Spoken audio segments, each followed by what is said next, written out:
जय हिंद प्यारे बच्चों, मैं शशि सर एजुकेशन पथ के इस प्लेटफॉर्म पर आपका स्वागत करता हूं। आइए आज हम चर्चा करने वाले हैं कि इस अंतिम चरण में, इस अंतिम 2 महीने में हम क्या बेस्ट कर सकते हैं। तो आपको पता हो कि क्वेश्चन बैंक इस समय आपके लिए सबसे ज्यादा जरूरी होगा, तो इसीलिए इसी के संदर्भ में मैं आपके लिए सारे क्वेश्चन बैंक के जितने भी प्रीवियस ईयर के क्वेश्चन हैं जो आगामी एग्जाम में आपको आने ही वाले हैं, ये तय है क्योंकि सिलेबस इससे बाहर नहीं है। तो प्रीवियस ईयर के जो सारे क्वेश्चन हैं, आइए मिलकर हम डिस्कस करते हैं। मेरे साथ बने रहें। जीतना है तो जिद करना सीखिए और इस जीत के साथ अच्छे मार्क्स आएंगे। जय हिंद। जय हिंद प्यारे बच्चों, मैं आपका स्वागत करता हूं हमारे इस चैनल पे, यानी आपके अपने इस चैनल पे जिसका नाम है एजुकेशन पथ। तो चलिए इस पथ पर हम आगे बढ़ते हैं और जल्द से जल्द इन सारे ऑब्जेक्टिवों को सॉल्व करते हैं। आज हम जो डिस्कस करने वाले हैं वो है हिंदी लेसन 2 से रिलेटेड जितने भी ऑब्जेक्टिव जो प्रीवियस ईयर में बन चुके हैं उन सभी को, जो निश्चित ही आपके एग्जाम के लिए बहुत ही लाभकारी होंगे। तो आइए डिस्कस करते हैं पहले क्वेश्चन से। हमारा पहला जो प्रश्न है वो है किसके अनुसार सेन, तो सेन साहब वाला जो चैप्टर था उसी की चर्चा है कि किसके अनुसार सेनों ने सिद्धांतों को भी बदल लिया था। सिद्धांतों को भी क्या किया था? बदल लिया था। बेटियों के अनुसार, खोखा के अनुसार, मदन के अनुसार या गिरधर के अनुसार? तो जी हाँ, क्लिक तो हो ही चुका होगा, खोखा के अनुसार। दूसरा प्रश्न, ऐसे ही लड़के आगे चलकर गुंडे चोर डाकू बनते हैं। यह पंक्ति कहानी के किस पात्र ने कही थी? कौन सा इतना बड़ा बात बोल दिया भाई कि गुंडे चोर डाकू बनते हैं ऐसे बच्चे?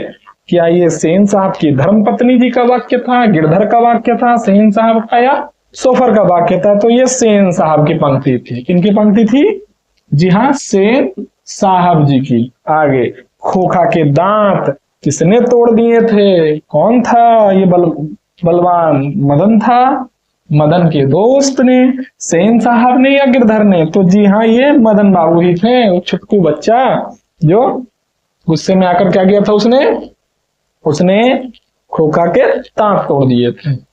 चलिए अगला प्रश्न, नलिन विलोचन शर्मा जो इस पाठ के क्या है? लेखक हैं, उनका जन्म किस ईस्वी में हुआ था? 1914, 15, 16 और 17। वर्ष है 1916। आप अपने आईक्यू का इस्तेमाल कीजिए और क्लिक करते रहिए अपने आंसर और मैच करते रहिए मेरे आंसर से। सेन साहब की कार की कीमत क्या थी? 7,500, 8,000, 9,500 या 7.5 लाख? काफी कीमत ज्यादा ना हो जाए इसीलिए हम 7,500 पे ही मैनेज कर लेते हैं। जी हाँ, 7,500। यानी आपको अंक में भी याद रखिएगा, बाय द वे कंफ्यूजन हो जाए। देखिए थोड़ा सा घुमा दिया है, लाख, तो डिजिट में भी याद करके रखें। सेन साहब की आंखों का तारा है। कौन है सेन साहब का आंखों का तारा? बानी बहुत प्यारा। कार, खोखा, खोखी, उपयुक्त सभी। तो जी हाँ, खोखा जी ही, यानी उनके लाडले पुत्र। आइए, मोटर को कोई खतरा हो सकता है तो खाली स्थान से। किससे खतरा हो सकता है? खोखा से, मदन से, सीमा से या सोफाली से? तो जी खोखा से ही है। यही है इंजीनियर जिससे खतरा हो सकता है। अगला प्रश्न है कि विष के दांत कहानी के रचयिता कौन है? विष के दांत के रचयिता कौन है? Amarkant, Yatindra, Nalin विलोचन Sharma, Max Muller? तो जी इसके रचनाकार हैं नलिन विलोचन शर्मा। अगला प्रश्न, सीमा, रजनी, आलो, सफाली, आरती, पालो, ये सब किसकी बहनें थी? मदन की, खोखा की, लेखक की या सेन साहब की? तो ये सभी बहनें थी खोखा की। अगला प्रश्न, मैं तो खोखा को इंजीनियर बनाने जा रहा हूं, यह कथन किसका था? सेन साहब का था, मिस्टर सिंह का था, गिरधर लाल का था या मुखर्जी साहब का था? तो जी यह सेन साहब का वाक्य था। किनका वाक्य था? सेन साहब ही चाहते थे कि अपना तोखा क्या बन जाए, इंजीनियर बन जाए। विष के दांत शीर्षक पाठ की विधा है, किस प्रकार की विधा है, किस तरह की मतलब लेख है, किस तरह का लेख है, निबंध है, कहानी है, रेखा चित्र है या डायरी है? तो जी ये कहानी है। मदन के लिए क्या खाना मामूली बात थी, जो हमेशा वो खाते रहता था। यहाँ खाने का मतलब भोजन नहीं, दुत्कार, प्यार, मार या फटकार। तो वो बेचारा हमेशा क्या खाता रहता था, मार खाता रहता था। अगला प्रश्न, नलिन विरोचन शर्मा द्वारा लिखित कहानी निम्न में से कौन है? मछली, अक्षरों की कहानी, विष के दांत, भारतीय लिपियों की कहानी। उत्तर है विष के दांत। सेन साहब की 5 लड़कियां कैसी थी? उदंड थी, नासमझ थी, मूर्ख थी या सुशील थी? तो जैसा कि वाक्य की पंक्ति में है, नासमझ थी। विष के दांत, विष के दांत शीर्षक पाठ किस कहानी के संग्रह से लिए गए हैं? मित्र मिलन, विष के दांत तथा अन्य कहानी, कुहासा या मौत का नगर। अब ये 4 ऑप्शन आपके सामने हैं।